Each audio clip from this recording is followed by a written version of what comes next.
WiltWyck Diaries is a proposal of a column of historical poems and current event poems in different pentameters, even short story pentameters like Hemingway. He was quite good at it.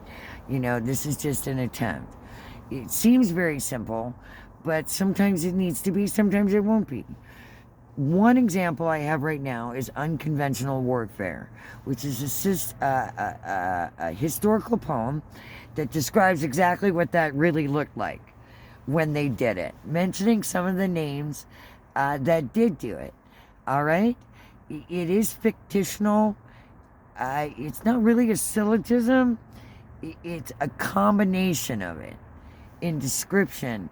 Uh, when a lot of the times it was used, especially in the very end, that's how they want it. Here we go. I use the language I do um, too on this because that's how they did. You want that part to be genuine, to give you an idea of no matter what names were called, man, not any of them felt unequal. I, as you'll hear in the conduct. I tried to refer to King George's army a lot because it really wasn't the English people. They were, just as angry as they later showed. Okay. Unconventional Warfare by M.E.Hughes is the column proposal WiltWyck Diaries. Three idiots drunk from last night's dark revelries, baking their hangovers in a hot, colonial, heavy, humid New Amsterdam day. They seem out of place. In a place that is void, the argument, the heat is fueling between them as our story begins.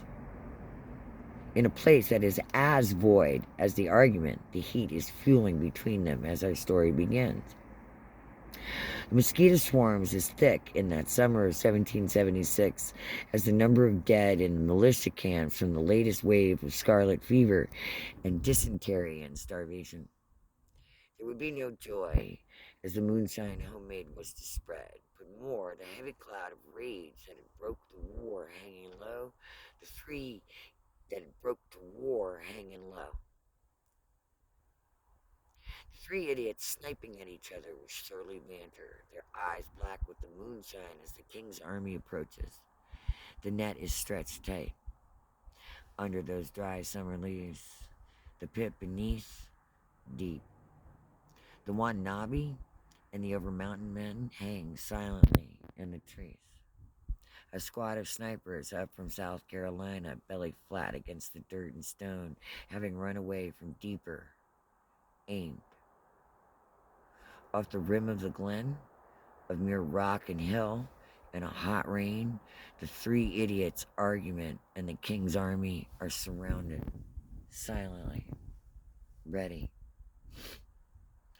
As they begin to swing and swell, blue blind, moonshine, colonial, sober, like a silent Liberty bell rings loud as the footmen of the British officers approach, too proud. And the rest follow. Oi, you there! State your business on the road, you drunk hound. And a redhead, redneck, indentured, a dreadhead, cornrow, run away, and a drunk Indian brave, brawl. Stopped suddenly and smiling cruelly at the three as the approaching men. What? General Gage did not get much titty, oi? One of them says. The British foot soldier for the British officers shakes red furiously, lifting his flintlock saber, shaking. Dreadhead cornrow runaway says, Oi, governor, did you no get no titty either the way the barrel shake, titty boy? The drunken Indian brave laughs like ice, beating an imaginary drum. Titty boy, he sings.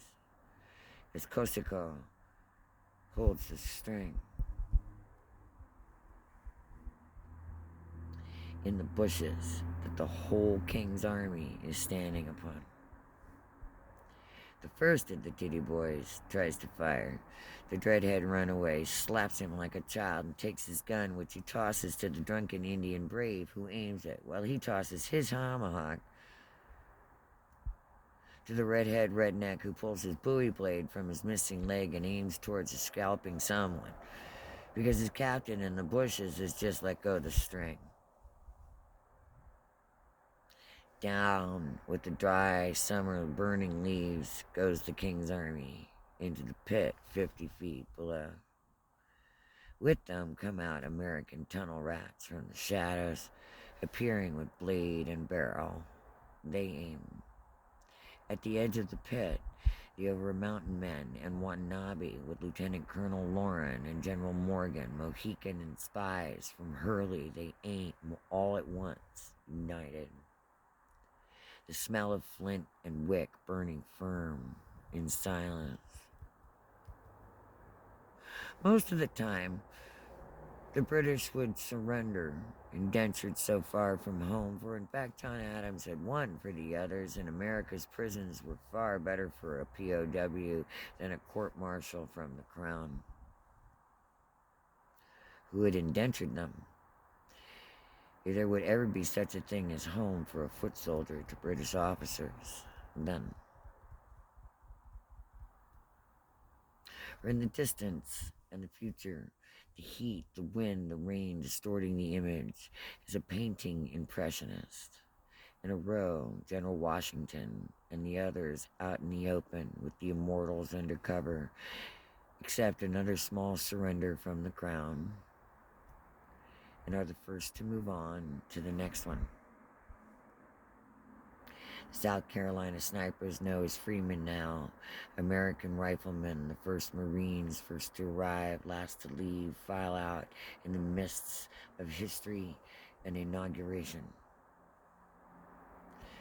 Just these here trees of this wild woods stayed, and it was from those trees I heard this story.